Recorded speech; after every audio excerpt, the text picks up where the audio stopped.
Okay, we are about to get started. Just waiting for the live stream to begin. And there it is.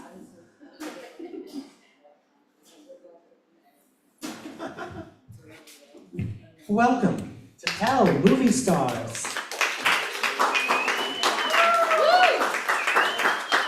My name is Greg Newton. I am the co-founder, along with my beloved partner, Donnie Jokum.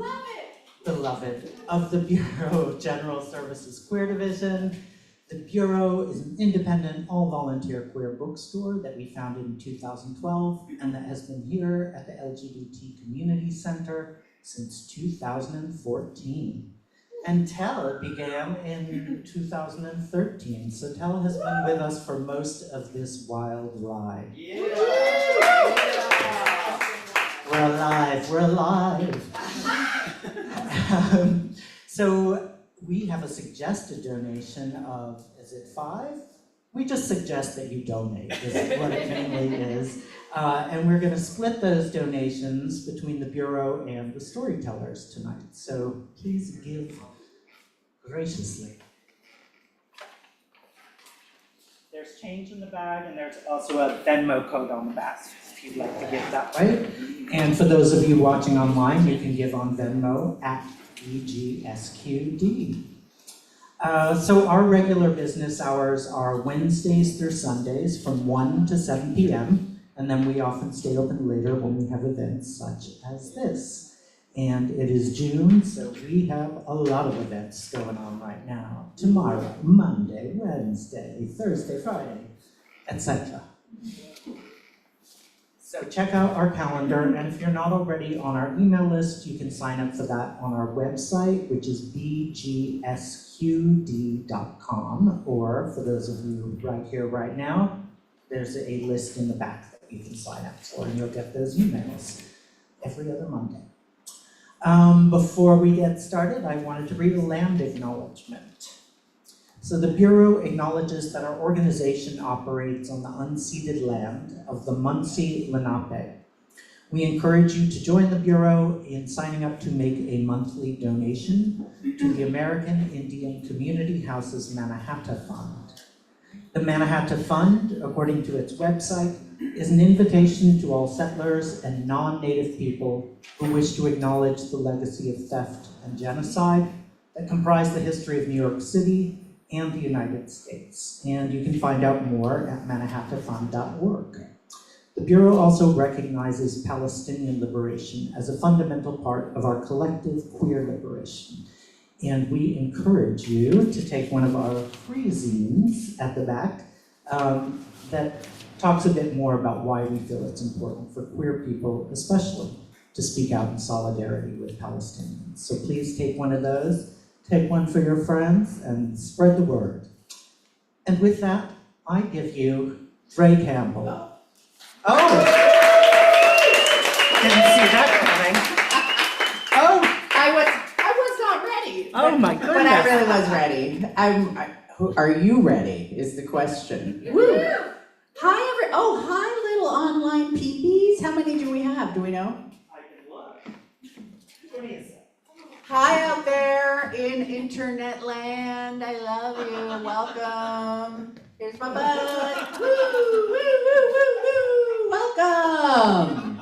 Yeah. Hi. Okay, I was gonna record myself. Who knows why? Because it's being recorded. It's a lot of recording. Because I'm a movie star. Yeah, baby. So tonight we're doing, stories of movie stars. Movie stars is the theme. Does anyone out there, just show of hands, have any little movie star stories or anecdotes that you have in your little file tucked away? Who's tucked a movie star away? Who hasn't? Is there really? Who hasn't? We've tucked. We're tucking. Oh. That's what I call it, movie star. That's what we're calling. There's movie. It's like being starstruck, but it's star tuck. Oh, thanks. See, The youthful people get it. When they start clapping, you're like, I don't care if your hair is gray or not. We stand you. We live. We stand. Oh, gosh. How's everybody feeling? Good. Oh, we're all together. I love you guys. I love you gals. I love you. Period. Period. I love you all. So that we've been doing this little storytelling show for 11 years. Yes. You got a story? Yeah. You want to tell it right now? This is an audience project just piped in like, I got a story.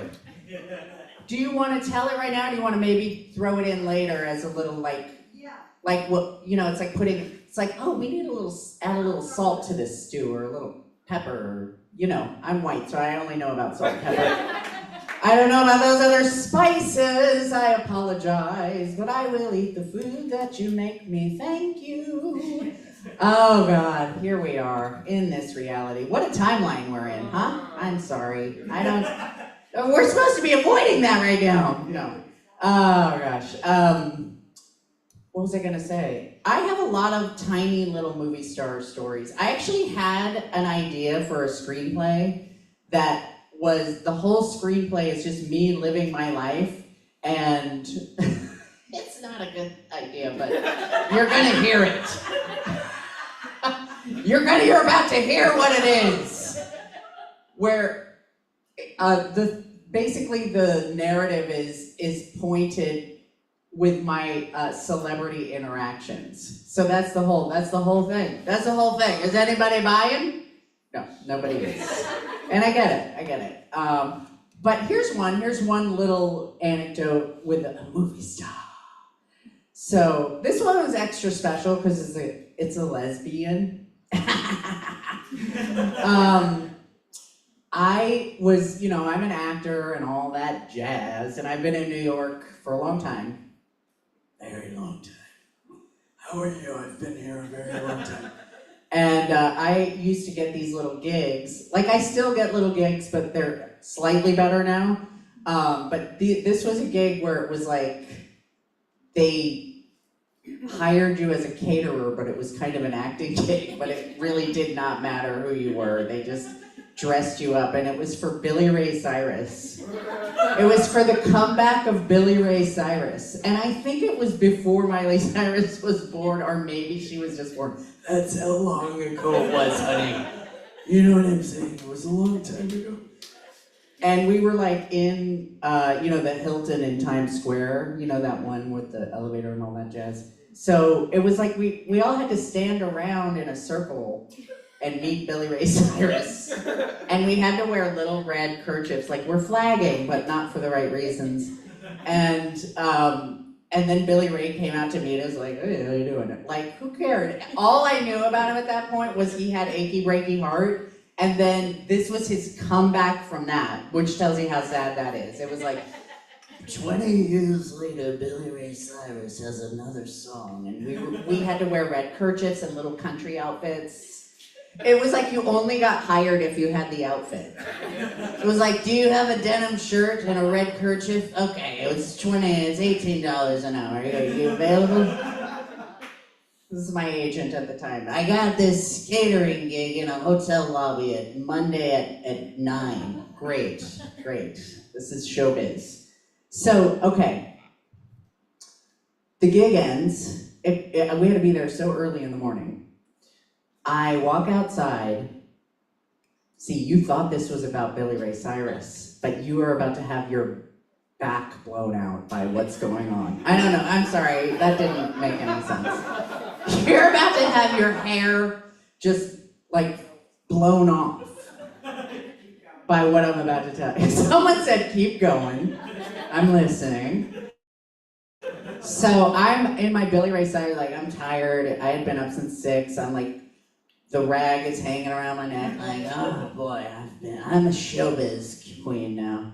And I see Lily Tomlin. Yes, honey. Just, living her public little life, just like being a person out in these streets, coming out of the hotel. And it was like one of those things where I'm like, oh my God, she's so important as a comedian, she's gay, and I was like young, and I was like, I always get this thing when I see a big celebrity where it's like, I have to say something. And it's like, that's not what you should do, really.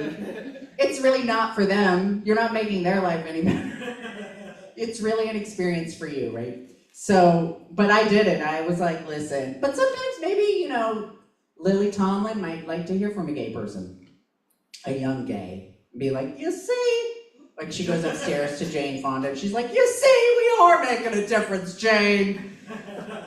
She's like, oh, give me a cigarette and some whiskey. Anyway, so I go up to her, I'm like, hey Lily, I just want to let you know, you're very important and thank you and I'm a fan. And she's with her partner, Jane Wagner. Jane Wagner, does everybody know that's Lily Tomlin's very, very long time partner who wrote the big one-person show that Lily did for years. Yeah, on Broadway and all this stuff. And Lily says to me, she's like, hi Dre, this is Jane Wagner. And I'm like, wow, that is the funniest thing to do. Like, she's like, I'm not important, you've got to meet Jane Wagner. And I'm like, are they trying to start a three-way? Is that what's going on here? And Jane Wagner could not be bothered. Jane Wagner, yeah, get the fuck out of my face. So, but it was really nice to meet Lily Tomlin. That's my little, one of my little movie star moments. Yeah, very exciting. Oh, see, it started with Billy Ray Cyrus and it ended with Lily Tomlin. And that's how the revolution should be. How's everybody feeling? I also want to take a moment. I'm not really super in the mood for this, but I do want to acknowledge, I don't know who here was connected to or knows Diana O, also known as Zaza. Zaza passed away this past week. I am still processing it. I'm a bit numb and in shock. I'm very sad. They did the show, I don't know, 2 or 3 times. Very special genius of light, and they will be missed. I just want to hold a little space for them out there as well, sending love for Zaza. And, keep telling those stories and spreading queer magic and love and bodily autonomy and keep your heart tender and open, because I feel like that's kind of what Zaza was talking about, is like, these times feel like you have to be so vigilant, but you really have to keep your heart special and tender. That was one of my many takeaways from having been able to be in the same timeline for a brief moment with Zaza. So sending love and light and thank yous to and condolences to all who are close to Zaza. We love you, we miss you, and thank you. Okay, and thank you for listening to that and holding space. Is our first storyteller ready?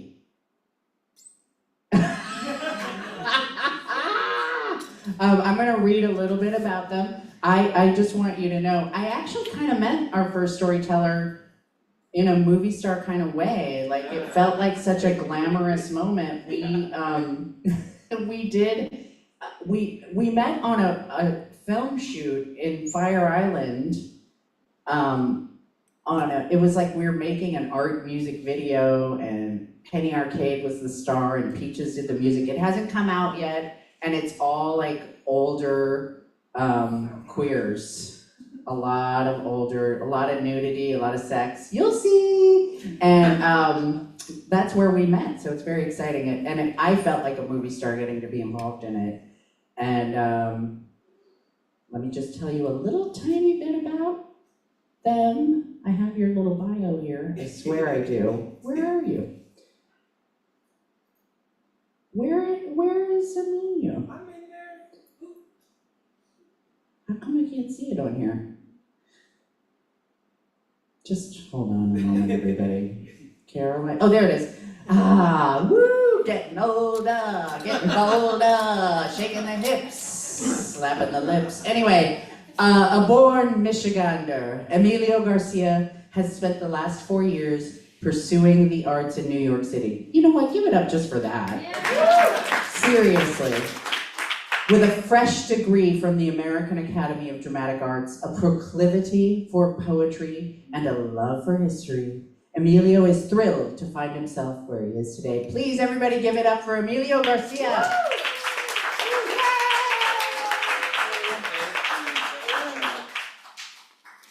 Thank you for that fabulous introduction. Please give it up for our lovely host. Hello, how are we tonight? Good. Yeah, all right, love to hear it. My name is Emilio, and my story begins in the past. So imagine, if you will, East Harlem in the autumn of 2023. I found myself working at an Amsterdam-style pot cafe on Pleasant Avenue, which is beyond First Avenue between 114th and 120th. The most fabulous little nook in the city. It's a wonderful neighborhood if you haven't checked it out before. And you may know it by being the home of the only Costco in Manhattan. Fun fact. So I'm directly out of acting school, and this cafe is right across from where I live. So shortly after being recruited, I became their events manager. So I hosted karaoke, did poetry nights, and I hosted one of the only drag shows in East Harlem at the time, which was fabulous. It was a wonderful opportunity, and to have the space at my dispense and no oversight, which is, you know, really a blessing. So my boss, Frank, really old school uptown Italian guy who had been a dealer for most of his career, and had actually you know, been in trouble in the past for drug charges, and was given dibs for legal businesses, and opened this wonderful cafe that kind of became a community center.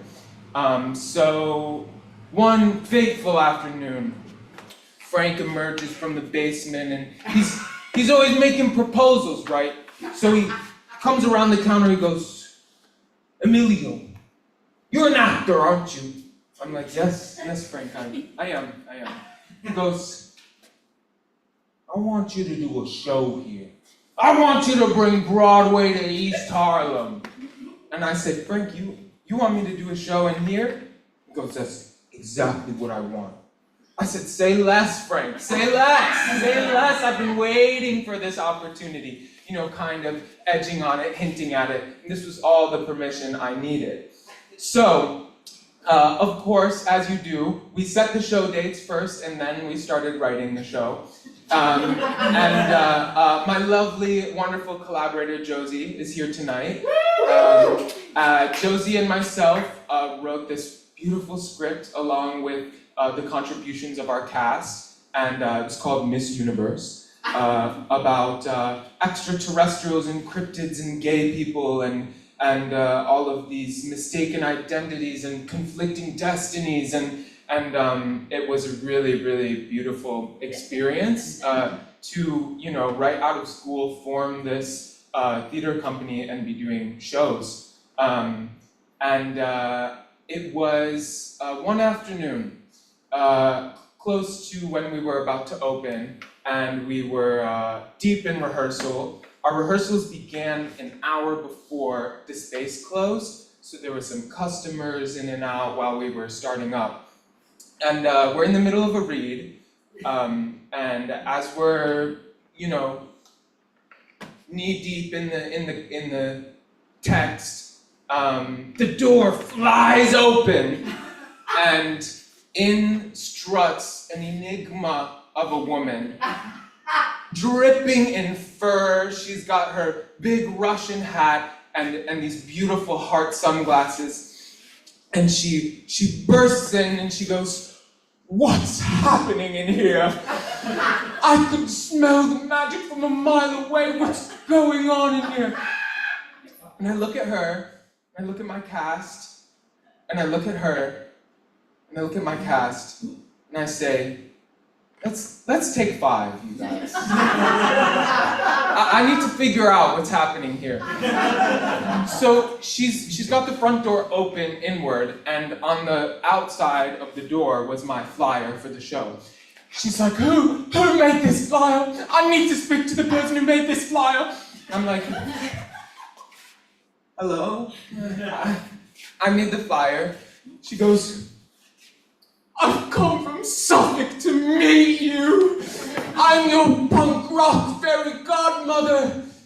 This woman, the Countess, she is called, Alex Zapak, she had just moved back to New York after being deported for 10 years and not let back into the country. She was a major figure on the scene in the 90s and the early aughts. She was the founder of the Cunt Rock Revolution, and she's allegedly the person Lady Gaga stole everything from.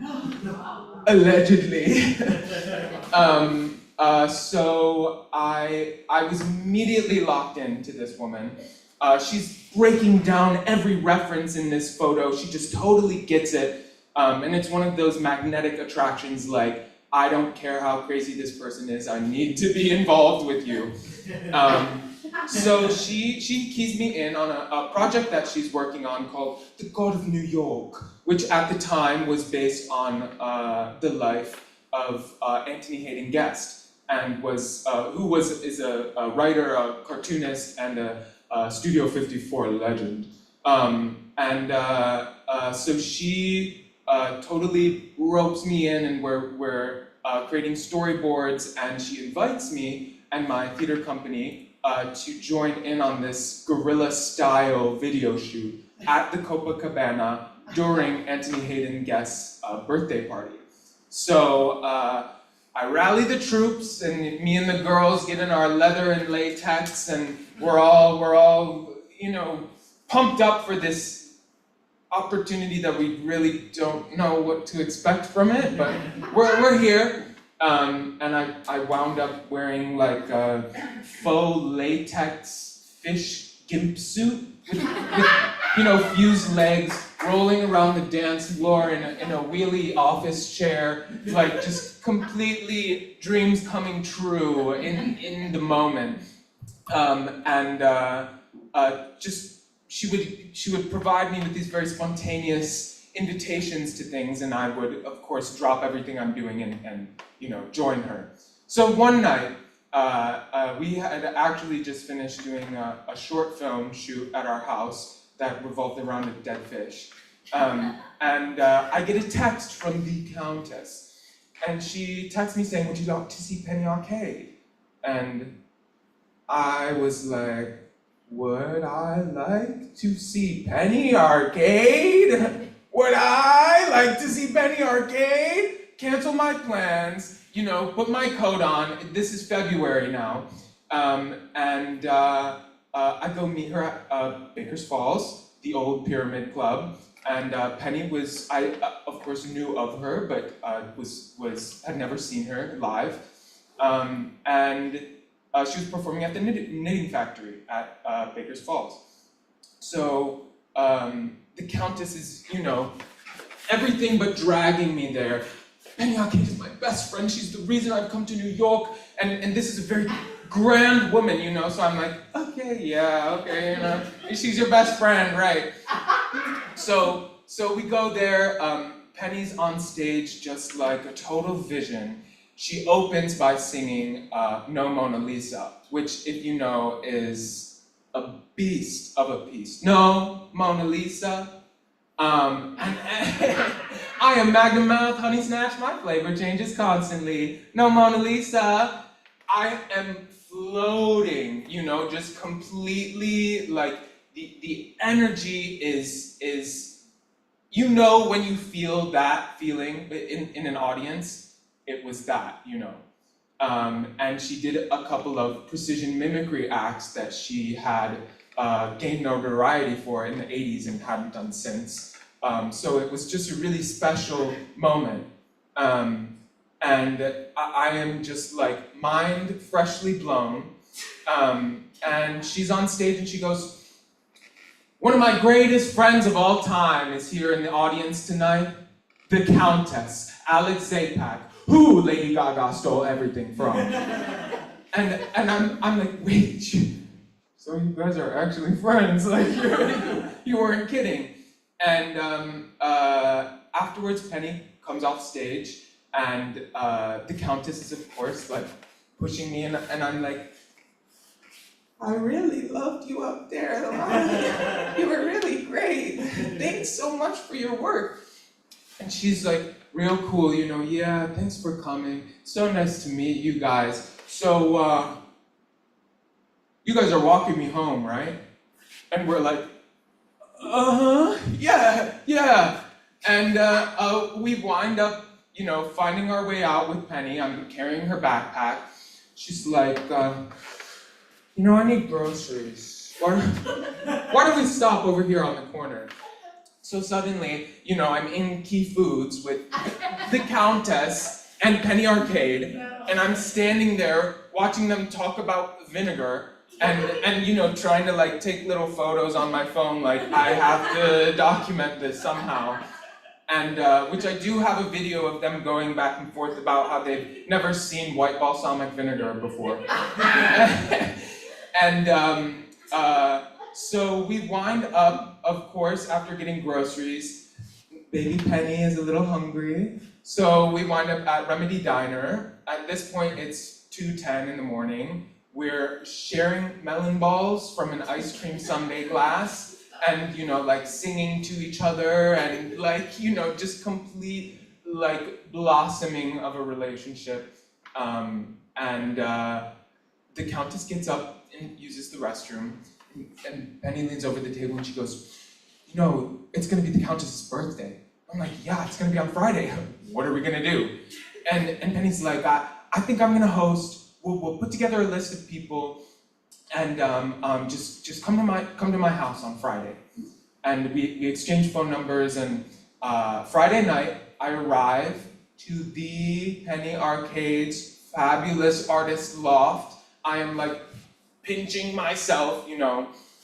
I'm in the room with Matushka, who was hosting the Countess at the time. It's a fabulous photographer. Anthony Hayden Guest is there, of course, Penny Arcade. Uncle Phil, who produced the Countess back in the day, and Lydia Lunch and all those people. And the Countess herself. And you know, I'm looking around the room, like all of these amazing people I've just met, and I realize I'm like at least 30 years between me and the next person, you know, and I'm just totally loving it. If there's one thing about me, the older you are, the more attracted I am to you. So, of course, the fabulous Anthony Hayden Guest pulls out his little paper and starts reading a poem. The bomb, rum-tum tilly-pom, waiting for the bomb. And it's this beautiful piece, and little old cunning me had the wherewithal to bring my little poetry book with me. So I'm like, me next. So I read a poem I had been working on, and that was the moment I kind of noticed everyone like lean in, you know? It was just this, I had like an out-of-body experience, you know, like here I am presenting my poetry to all these important people, you know, like my life has never been anything like this before. It was a beautiful party. We had a cake for her and a lovely celebration. And afterwards, of course, I get a text from Penny Arcade, and she says, "Hey, I need help getting shoes out from under my bed. Can you come tomorrow afternoon?" So of course, I call in sick to work, and I show up at Penny Arcade's house, reared and ready to get these shoes out from under the bed. And that's exactly what I do, and I put a few things away for her, and you know, she has a list of things that she needs to young person to help out with, so I help her with a few things in the house, and we're going through a bag, and the conversation drops for a minute, and I feel her next to me, over me, and she kind of nudges me, and she's like, I'm your mentor now. I hope you know that. And I'm just like, yeah. So, here I am, a year and a half later, closer than ever with the Penny Arcade, who of course is a former Warhol superstar, having been featured in 1971's Women in Revolt. And suddenly I found myself with a community of elders, of queer elders nonetheless, who completely opened their arms to me, have taught me the most important lessons I've learned to date, and if there's one thing to take away from this, talk to people with gray hair, because they are the coolest among us. Thank you.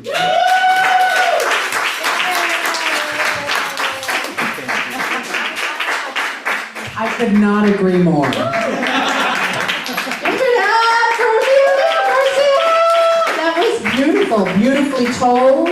We love when young people are carrying on the tradition of the elders. Oh, yay, that was wonderful. All right, have you told stories before? You're a natural. You're a real natural storyteller. You've got great timing, you've got it going on. Yay! I want to tell you all about some of the wild, wacky, fun, exciting books that are for sale here. I always do this. First of all, speaking of movie stars and Andy Warhol, this is a book called Love You Madly, Holly Woodlawn. Holly Woodlawn, one of Andy's movie stars, and who wrote this? It's a biography about Holly Woodlawn. It's probably spicy as fuck. I would love to read it.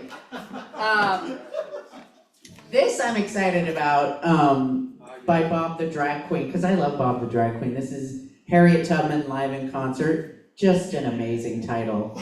Just an amazing title. I would just read the title all day. Just fantastic. Especially like you can only imagine what the perspective of Bob the Drag Queen would be. Very fun, edge. Then this is my favorite, I have to tell. I have this at home. I tell everyone about it all the time, every month. This is Butch lesbians of the 50s, 60s, and 70s coloring book. You guys, this is it's real folks. Talk about gray hair. Look at this dykey doodle. Look at them with their beret on. Oh my gosh. And look at these geniuses of love. Oh my gosh. You could be home coloring this for the rest of your life. No, it's really good. There's 2 volumes of it. There's like the 30s, 40s, and 50s. I don't know, but look at this. This is rich. Give this to the children. The children need to know, right? This looks interesting. Disco Witches of Fire Island. What do we know about this? Greg, anyone? Donnie? Yes. What's the tea on this? The tea on it is 2 friends from Philadelphia. One gets convinced to go with the other to Fire Island Pines to bartend at a bar. Oh. And it doesn't turn out like you would think it would. I'm listening. And when they arrive, they are greeted by a coven of witches, and the witch manifesto is throughout the whole book. So there's an entire mythology of witchery and spirituality and clan and queer kinship. Okay, this also sounds like the shoot that me and Emilio did. We met a coven in Cherry Grove. But I don't know if you out there in internet land heard that, but it's some Philly boys go to Fire Island and they meet a coven. Okay? Now, this is the trans anthem. Hi, come on in. How are you? Welcome. Or, I love your moo-moo. I just shout that out on the street anyway. What? I know one of the authors in that book. Really? Have you read it yet? No, but he just graduated my school, and I read his piece like a few minutes ago. Oh, you did? Is it good? Yes, it's good. This is the Trans Anthology project. It's reflections of self-discovery and acceptance. It's like various writers. It's nonfiction, I think, mostly. Yes. Collection of a trans anthology project, constantly needed. And this I think is especially pertinent right now. This is a little workbook, it looks like, or no, it's a guide. It's the Trans and Gender Diverse Teen Resilience Guide. Tell everyone, the children. Well, somebody think of the children. And this, I'm very excited about this. I'm a big fan. Alison Bechdel has a new graphic novel out called Spent. I, by the way, speaking of movie stars, who did anyone see Fun Home when it was on Broadway? No? Yes? Oh my gosh, I ugly cried. I was in the corner ugly crying. I was like, so this is what it feels like to be seen. I know, it's whatever. It was pre-pandemic. I had a heart. Get on. No, I still have a heart. Oh, honey, listen. Ms. June has arrived and she's wearing a gorgeous dress. It's got lemons, it's got leaves. Are you staying? Okay, this is like one of our greatest legends that we're living among in our time. Two gorgeous, lovely, beautiful divas have arrived. Welcome. That's right. Hello, how are you? Good to see you. I'm so glad you're here. You're glowing, you're gorgeous. Legends of Tell. Okay. Yeah, I'm so excited that you're here. Yay, welcome. Hi, honey. Okay, yeah, we're just talking about all the fun books. So Alison Bechdel has a new one called Spent. I don't know if anyway, so one time I was at Fun Home, one time, like I was there every week. Kinda, no, I went twice. I was with a girlfriend at the time, and I had my hair wasn't completely white gray like it is now, but it had like salt and peppers. It was salt and peppery. And Miss June knows about that time. And I think Miss June knows the girlfriend I'm talking about. Anyway, say hi to everybody on internet land. And he said, here you go. Look who just arrived, these gorgeous divas. Okay, anyway. So I was with a girlfriend at the time. I feel like I kind of looked like Alison Bechdel in a vague way that everybody thinks we all look like, right? So I turned to my girlfriend and I said, watch this. And I just put my glasses on. And I was like, pretending like I was like watching the show, taking notes. Alison Bechdel. And I swear to God, like a week later, one of my friends was like, oh my God, somebody said they saw Alison Bechdel at Fun Home the other night. And I was like, oh wow, really? That was me. They totally think they saw, they were starstruck, honey. I'm movie starring this whole situation. Oh, all right, is our next storyteller ready? Oh, hello. I'm gonna read a little tiny bit about you. Our next storyteller I met through a little group of filmmakers. You know what I was just looking for? My glasses. Hello, everybody. I'm an elder queer. Hi, welcome. Hi. Another. Don't bring attention to me. No, I'm not talking to you. That's what I think. Beyond you in the distance. Hey, welcome. No attention. Nothing brings attention off you like that either. Oh, the fans. Is that your biggest fan? Woo. Comedy, everybody. Oh, anyway, we're here, we're queer, and we're still not used to it, but we're gonna be okay. All right. Swetha Raghunathan is a writer and filmmaker based in NYC. Her work has screened at festivals internationally. That's right, we have a filmmaker talking about movie stars, including Aspen Shorts Fest, Nighthawk Shorts Fest, True False Film Festival, Tribeca, New Orleans Film Festival, and on platforms like Nowness, No Budge, and Short of the Week. She produced, that's right. She produced the Oscar shortlisted documentary Between Earth and Sky, that's right, and is currently developing her debut feature-length film. That's right, give it up. She's also she writes for Huffington Post, Guernica, all kinds of stuff. She's doing everything. Everybody give it up for Swetha Raghunathan.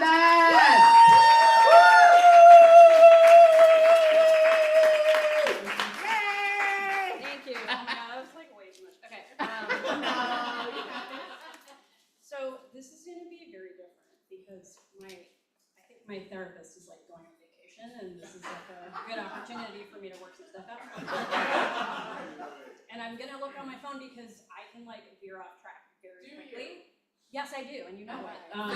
Safe space. Yeah. So anyway, this keeps me on track. But yeah, this is great so far. Happy to be here. Thanks for inviting me today. So this is really a story about my official coming out later in life into queerness as an adult. And stay with me because the movie star part is kind of weird and tangential, but it will all click. So about a year and a half ago, a very queer shockwave threw me to the ground. All I remember for sure is that one minute I'm sitting outside this bar in Brooklyn, and I'm downwind of my coworker's cigarette, and they're just puffing away, right? I'm staring at them. Next thing I know, I fall over and hit my head on the pavement, and I'm wiping sidewalk grit off of my palms. And my coworker started laughing, and I was pissed because I had a really bad crush on them. A few hours later, I was like, okay, clearly I have a concussion because I'm about to do some crazy shit. We find ourselves in our office, which is across the street from the bar. Very convenient. Nice. Right? Okay, and my hand has been glued to their leg all night.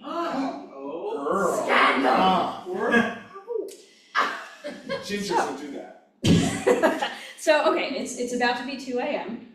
But I feel like it's a professional space, it's our office. They're like puffing away, drinking a 6-pack. They're in AA, but it doesn't and we talk about everything, right? We're like talking about family and like secrets and like them being on testosterone and my like sexuality, and we're both cancers, and so we're like,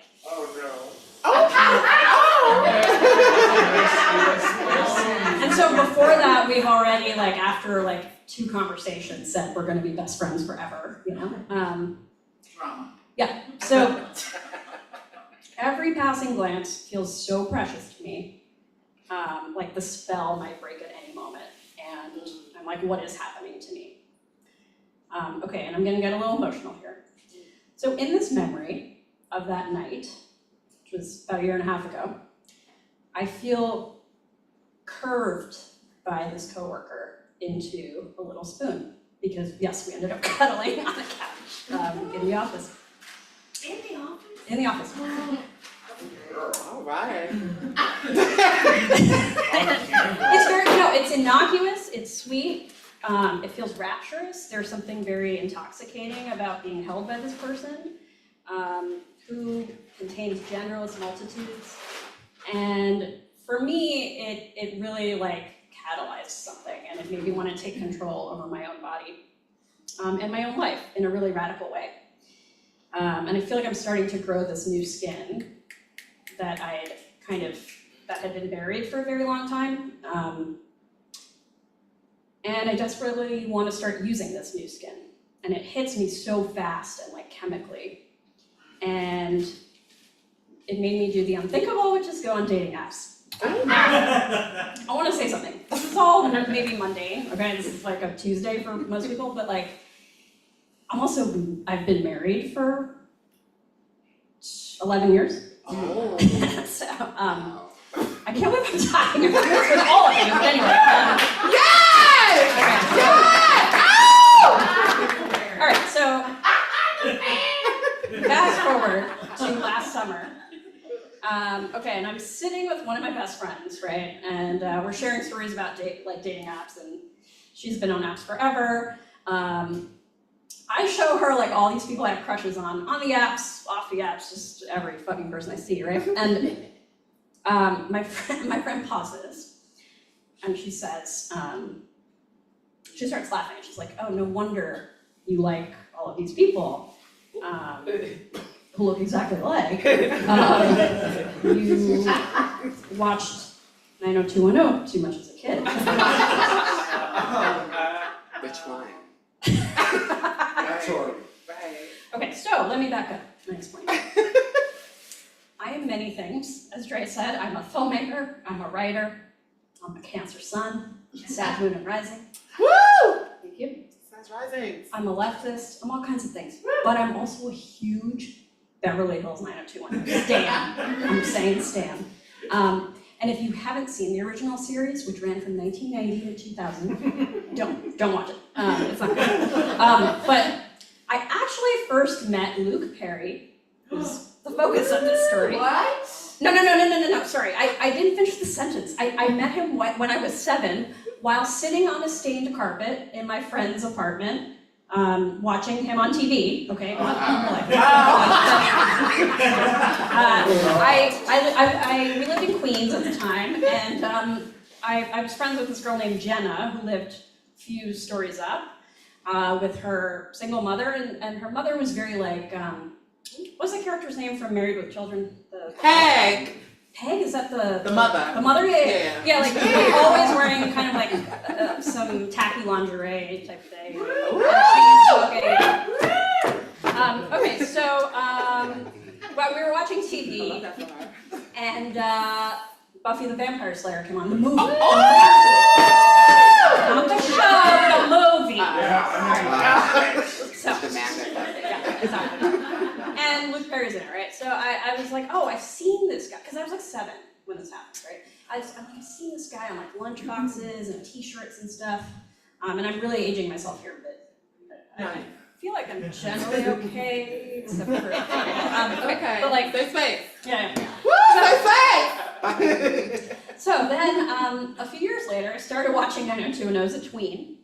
And, you know, it's fantastic. It's right, so melodramatic, soapy performances, all that good stuff. But it was really 90210 that gave me these like archetypes about high school.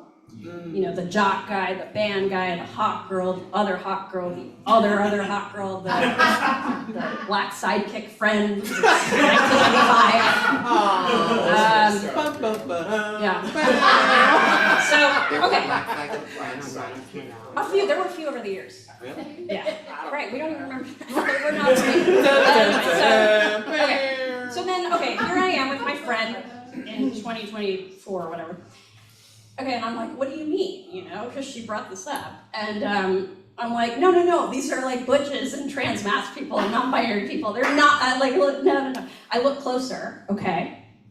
They all have brown fluffy hair. They all have photos by motorcycles. They all look like maybe they have read some Lord Byron or Keats at some point. And okay, so like 100% of them mention leather in their profiles. Okay, so what though, right? But fuck, she has a point. And ever since then, I've been haunted by this Beverly Hills binary. So here's how it goes. In column A, there is Brandon Walsh. Okay, he's the like incredibly handsome. He's got a swishy floppy mop. He's idealistic. He's kind and he's popular. He writes for the school newspaper, the West Beverly Blaze, and he eventually becomes one of the co-editors-in-chief. And his family's like totally normal and nice and apple pie-like. and all the girls have a crush on him. And then in column B, you have Dylan McKay, who's also incredibly handsome and great head of hair, but he's dark and he's brooding and disturbed and he's a recovering alcoholic. Oh. And he ditches class, but he reads the romantic poets for fun as a teenager. And he rides a motorcycle and he surfs. And he loses both his convicted felon father and his fiance, who is his father's killer's daughter, to senseless murder. Right. And all the girls have a crush on him. Okay, so these are the two types of guy that I thought I was supposed to like, right? Because they're like a white boy yin and yang. And to be honest, like this was my desire pattern my whole life. Either the popular guy who like runs for class president, or the loner guy who may or not be responsible for my left leather, right? So then I got married. I did some things other than watch 90210 reruns, like get a PhD and an MFA. Woo! Made movies, stopped acting straight all the time. Okay, so after that, I'm like, okay, I need to throw the schema out that my friend brought up. So I asked someone out who has slightly lighter hair, okay, lighter, as baby steps. We go out to this bar in DC. Exactly, yeah, where I lived at the time. And we stayed there for hours. It was going okay. They started playing pinball because they were in this tournament. Something feels off, and I feel a strange presence behind me, right? It's like all the hairs on the back of my neck are standing up. And I look over at the bathroom, and on the door there hangs a gigantic poster of Dylan McKay. Woo! And 90210 logo on the bottom, okay? It's a sign. And it like seriously sends a shudder down my spine. But also I stop and take a picture of it because it's like, how often do you see 90210 shit out in the wild? So then the end of the date is a disaster, and Dre, that's, if you want to invite me back, I can talk about that next time. Let's just say we'll never see this person again, and they hate me. So, because half the time I'm just staring at the poster. Okay, so I decide, because they're boring, but I decide I need this like healing journey, right? So I spend some time alone in Los Angeles. Duh, because like vibrations.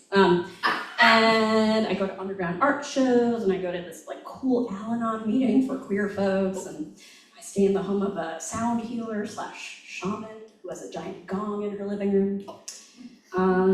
I went to a couple of tarot readers. One of them at a street fair gave me the temperance card. And I was like, I don't want to be temperate right now. But anyway, and then like, you know, whatever, a year goes on, I date some other people, heartbreak, blah, blah, blah. I did this mind-opening ketamine therapy. Oh no. I recommend it.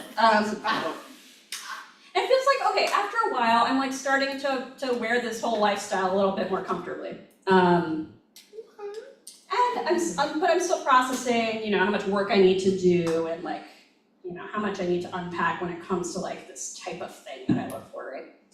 Okay, so this past December, I was at this really beautiful dinner party hosted by some queer Palestinian and Arab artists, and yeah, it was exactly a year after this catalyst moment. So it's a great time. My friend invited me, delicious food. I go outside, I'm about to leave. I'd been eyeing this woman all night, and we talked a little bit, and she was this like gorgeous, like glass artist, and she had these long cascading waves, and she like laughed and lilted and did all this stuff, you know. And so I go outside to leave, and then my friend's like, no, stay for a cigarette, you know, and the gorgeous girl's there. So I'm like, okay, I'll just stay for one cigarette. And I already have a few drinks in me, so I say hello to this woman. And I kind of like adjust my posture a little bit. I'm a little more dykey and like swaggery, you know, like, and I'm like smoking. Try to be gay. And like Dre, you know? And I was like, how can I be more like Dre? Okay. And then I was like, No. Okay, so I'm like smoking, right? I am wearing a leather jacket. And I don't know, this is my line, okay? Like, Uh-oh. you straight?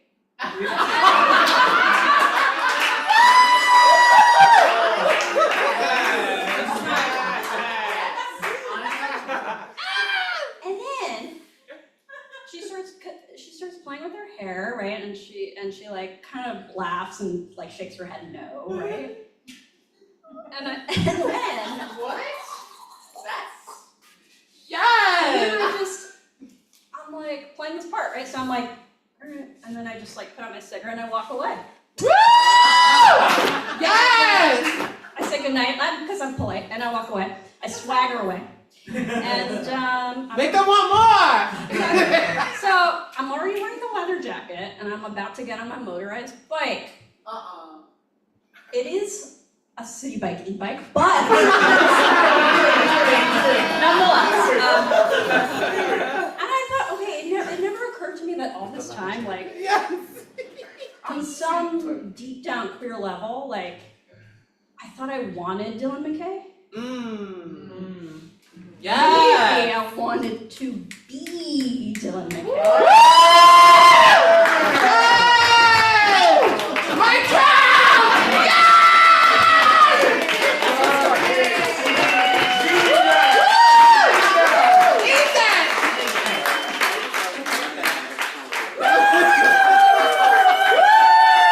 Give it up for Swetha McKay! Swetha McKay, that's your new name. Hey, Annie, are you okay? Wow! What was I gonna tell you? I have so many tiny little movie star stories. I shot a film last year. I'm an actor, blah, blah, blah, who gives a shit? Let's see the fan, let's see the fan. Yay, I'm an actor. What do you want, a fan? That's my biggest fan. Hey, everybody, what are we doing? A folk song. No, does anybody know? Okay, I'll say this. I'm an actor. God, I have to keep saying it. What's wrong with me? Something's wrong with me. What now? No, I just wanted your ballot. Yes! That sounds traumatic. Validation! You're okay, Dre. You're gonna make it. You don't have to keep saying you're an actor. No, so I got cast in a little independent film last year. It was just, this little one-day gig. It was cute. It was shooting in Jersey, and it was an indie film. And it was like, when you get cast and stuff, they have little designations, like for when you do TV and film, it's like co-star, meaning you get to do a scene with the star of the film. And I looked, and the star was, I don't know if you all are gonna know who this is, but to me it was a big deal because I think she's very talented, the star was Rose Byrne. Does everybody, I got some whoos, some hays, some whoos. And I had literally just been like watching Damages. Has anybody watched Damages? It's this like lawyer show with Glenn Close and Rose Byrne. Anyway, she's an Australian actress, she's really good. Oh my God, thank you, I love Spy. People don't talk about Spy enough. They really don't. Right. Oh my God, Spy is so good. And she's such a great comedic actor. And she's a very good dramatic actor. And I had to play like, like the lesbian running a shelter in the It was typecasting. I'm just gonna say it. It was typecasting. They really pigeonholed me on that one. They really painted me into that corner. The movie's called TOW, T-O-W. It's based on a true story. Actually, I went and saw the film. It's a very good film. But it's about a woman who in Portland who was homeless. She was living in her car. And the car did you go to Tribeca? It was at Tribeca. This film. year? Say again? A couple years ago? No, just this year, yeah. Oh, It just happened. I probably heard about it. You probably did because you're in the know like that. We have another film movie star genius here. In the front row, I might add. Anyway, it's a true story about a woman who lives in her car. Her car gets towed, and she spends like about a year trying to get it back, and she goes into $20,000 in debt. And it's actually such a great film, and it's got a lot of stars in it. Ariana DeBose is in it, and so many really good actors. The woman that was in, I can't remember her name, but she's like an Oscar winner or nominee. She was in The Help. It wasn't Viola. Octavia. Octavia's in it. Yeah, there's a lot of good, and Dre Campbell. But my role is so tiny, and it's like, can you see me? It looks like they took Vaseline and rubbed it on the lens, and they shot like about 700 feet away, like somewhere in the distance is a lesbian puppy. And you can barely hear it, and it's like, it's like, am I in this movie? Thank you for the credit, but honey, like, and I don't know if anyone's ever shot a film or got hired to do a film or television. When you're shooting, you start to see like how they're doing the camera angle, and like the camera was way over there when we shot it in profile, and I was like, oh, then we'll be doing the close-ups, and they were like, okay, moving on, thanks, Greg. And I was like, so I'm done? They're like, oh, you're done, and I'm like, great. Okay, so no other shot. They don't need like angles of me, or they don't need a close-up of me being like, no, you can't come in the shelter today. Like that was my big Oscar moment. I was holding for that. Honey, they were about 8 feet away from a doorway in profile. Do you know what I'm saying? Your whole entire scene cut. Yeah. No. Oh, see now. Okay, that's the other thing is you will shoot, and if you're shooting maybe one day, if you're a day player or you have a small role, you may not find out until you see the movie that you've been cut out of it. They have to like reorganize the plot, or for some reason it doesn't fit for you to be in it. I literally did not know that I was going to be in it, and they hadn't see, this is all the little stupid stuff that you do as an actor. I'm like looking on the IMDb page. Everyone know what IMDb is? Yeah. So I kept refreshing, like I want to say every 45 minutes for about 6 months or a year to see like, is my name in the cast yet? Is my name in the cast yet? Do I get the credit yet? What's your name? But see, and I don't even pay for the pro. I did for a minute, and I'm like, they're not getting my money. Anyway, IMDb, and I still wasn't on the cast list, and they had the premiere 2 weeks ago. So I was like, I'm not gonna like pay for a ticket to go to Tribeca and be sitting in the audience like, oh, that was the part I was supposed to be in it. So I just was like, I'll wait until it comes out. And then somebody texted me from the premiere, and they're like, are you here? You were in it. And I was like, oh, I found out I was in it. So then I went the next night, and I saw my little scene. It was like very like, I was like, is it? Like, and they had shot one other scene with me, and it was literally this part of my head. That was the whole frame. Because I was like, oh, they had me in another outfit. They had me doing like, whatever to make time passage look like multiple scenes. I thought there would be another scene of me. Literally it was this. I was like, ooh, they got the hairline, honey, thank God. They got those silver hair, gray hairs. Anyway, I was so nervous to meet Rose Byrne because I was in awe of her talent, and it was one of those things where you wait for like 6 hours, literally, in a trailer. You're like, I'm dressed, you got the makeup on, okay, going well. Selfie time. And the trailer's like, it's like this big, and you're like, and you just wait, they come get you, they're like, come on, hurry. Hurry up. Right. And then you get to the set, and they're like, okay, wait here. And then you're just walking around. And then I'm like, okay, there's Rose Byrne. Oh shit, there's Rose Byrne. I have to do a scene with her. And I almost like ran because I was having like a little panic stage fright moment. And it was literally, you know how it is. It's like, perform now. Yeah. So, and then it's like they're putting us in place. They're getting us ready for the scene. And I'm like, okay, now it's just me and Rose Byrne standing here. It's very exciting. She's also, you know, she's attractive. Not gonna lie, she's a looker. She is a looker. She's, you know, to me, you know, maybe not to everybody. She's good looking.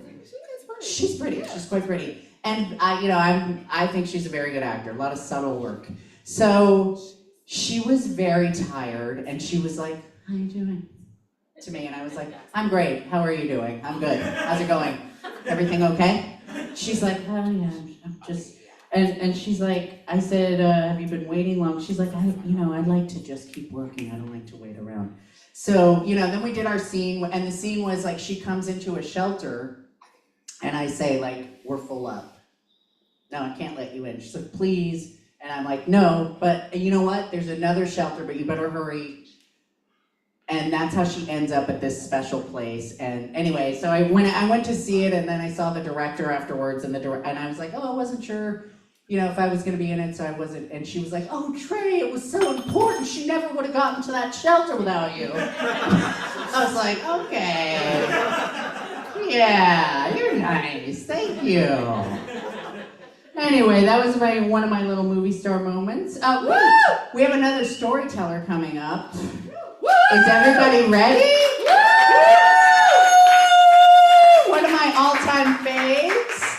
We have very, very similar astrological placements. We always like to talk about it. And Astrology! Astrology. You know what? I'm just gonna I'm not even gonna talk about your bio. You're a genius. He just did Hand in the Hole, which is this yearly puppet burlesque show, which is quite wonderful. It's out at Coney Island, one of my favorite things. He does my favorite online class that really got me through the pandemic and then some. It's like a little art therapy. These two. The shenanigans. Be ready for shenanigans, Glenn. Oh my God, All right, everybody, you're in for a real treat. Give it up for Glenn Marlowe. Weren't we both also Miss Les? We were both Miss Les. We were both Miss Les, different years. Isn't that wild? Quite some time ago. Long time ago. We don't, yeah. All right. 2006? Yeah, 2011. Oh, that would imply that I'm an elder Miss Les. Hi folks, what a pleasure. Yay! Yeah, I'm so happy to be here. I wanted to, Jay had mentioned the loss of Diana O, and I wanted to share this memory before I start reading, because we met doing a show together that was like a really big production. It was called A 24-Decade History of Popular Music in America, and it was a 24-hour show, and it was a big show. It was headed up by Taylor Mack, and I remember this, and for anyone who's been lucky enough to be in rooms that Diana has created, much like this big show, was really about cultivating spaces and healing and people, and she, Healing! cheers for healing! I love when the healing gets the fan. Do you know what I mean? But I remember that just this memory of, I didn't want to crush any dreams or anything, but they were looking around and all the collaboration and all the community, and they were like, "Wouldn't you want your work to be like this someday?" And I was just like, "No." I don't want to be responsible for all these people. I just want to share some stories and puppets in a small queer bookstore witch shop somewhere on a Tuesday night. That's what I want. And so I felt like that was worth sharing, because here we are in this amazing queer bookshop where I get to share some stories, and we're lucky to have some earth time with Diana. So, yeah. So, and these are the stars I care about. Preparing for this tell got me thinking about my dear friend, world famous Bob. I don't know if any of you know, but that is her legal name. She was like, "I'm going to change it. First name World, middle name Famous, last name Bob." And her first toy poodle, she's had poodles since, was named Movie Star. And Bob was all over the 90s Club Kid gender confusion talk show circuit. Woo! Which is incredibly problematic, but was really, really important to me as a kid. Legendary, exactly. And so it's Bob is world famous. She's a movie star dog. Other things about her, that's a whole other story, but she's this amazing spirit. She ran away from home at 16, and she very sweetly likes to remind us, oh, Pony, nobody does that if anything good is happening at home. And she hustled and danced, and she was and is weird, and it's clear that she became world famous with a movie star dog because that's what she decided. Yes. And yes for decision. Yes for decision. Woo! The most famous to me are the queers and the freaks and the fats and the femmes and the fat femmes who let me know how famous and gorgeous and important they are. I know these very famous queers to mostly be creatures of the night. They somehow pay their rent and drink tickets found in the bottom of their purses. They are pleasure seekers and hostesses, and they promote the very things that one might think makes them least acceptable.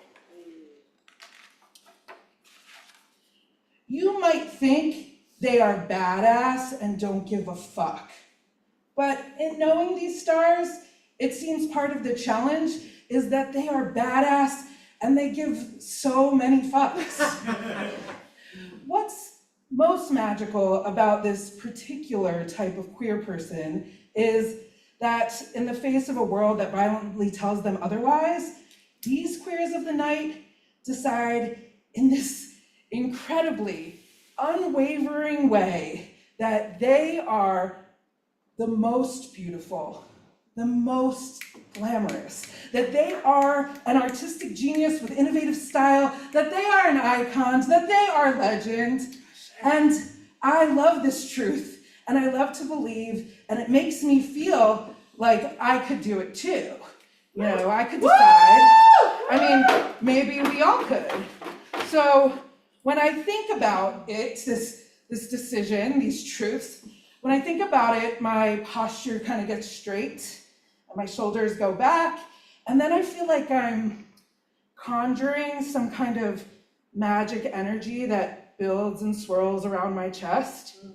And right here, right before your very eyes, I've just become the most beautiful. Woo! I've become the most beautiful, intoxicating genius art god you have ever laid eyes on. Fuck yeah. Yeah. And you listen to me, adore me, you believe I could have a really big impact on your life. Like a really big impact. Something like that. And on one hand, this particular type of queer magic way of being really centers the individual, which I'm pretty sure will need to be challenged in the revolution. And then, on the other hand, this way of being centered, gathering, this way of being centers gathering and creating your very own queer utopias, a skill very much needed in the revolution. Mm-hmm. Yes! Woo! Yes, revolution! Woo! All of our skills matter. No one left behind. Yes. This kind of survival-based, self-importance queer fame star has been central to me since I was a kid. Eyes glued to the 90s talk shows that could be described as trash by some, but actually let me know that I existed. And it actually let me know that it's okay to want It's okay to want and want, and Mm-hmm. we are quicksilver, a fleeting shadow, a distant sound. Our home has no boundaries beyond which we cannot pass. We live in music, in a flash of color. We live on the wind and in the sparkle of a star. That was from Bewitched.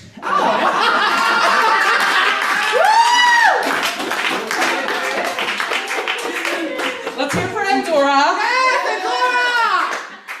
Hey, Pandora ate that! She did. And we took it and ate ours because before the Digest talk shows there was Bewitched and we needed to find something, right? Pandora!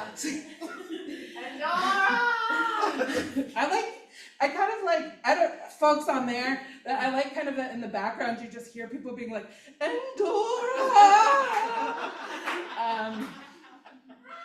So I think we will continue to look at each other. I will continue to lean on the magic and wisdom from my fat queer ancestors, and we have to believe how important we are so we can fight for each other, so we can fight to access care, so we know we all deserve liberation and dignity. And if in that I happen to conjure a little magic in the meantime, knowing that I'm a gorgeous, brilliant, glamorous, art star creature like you've never seen before. Wait, I should say that again when I'm like,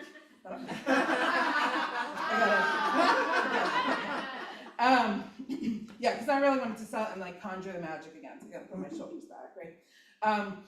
So we know we all deserve care and liberation and dignity, and if in the meantime I happen to conjure a little magic, have a little impact, in the meantime, if I know that I'm a gorgeous, brilliant, glamorous, art star creature like you have never seen before, that's kind of fun, right? So I just want to thanks for the stars before me for showing me the way. And as always, immense gratitude to every queer, every fat queer who pulls out magic imagination from within to stay solid in this world, to know that they're a fucking star.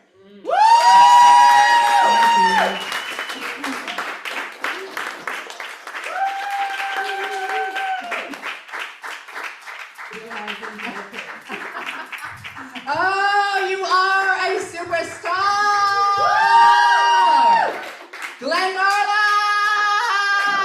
Truly a legend of New York. Honestly, I remember being at a party. I remember being at Pride and seeing Glenn, and everybody was just always talking like, oh, Glenn Marla, yeah, Glenn Marla. Like, it was a whole situation. We were all like, oh, she's a legend, he's a legend. They're giving legendary. Legendary! Glenn Marla! You are a star! Thank you, Glenn. Okay, we're gonna bring up our last storyteller, but we're gonna say goodbye to the online community for a little while. We love you, we miss you. Send Venmo to pay us. Venmo at BGSQD. And vote. And vote. Do not rank Cuomo. Vote for Zoran. Zoran, Mom Daddy. Don't rank Cuomo.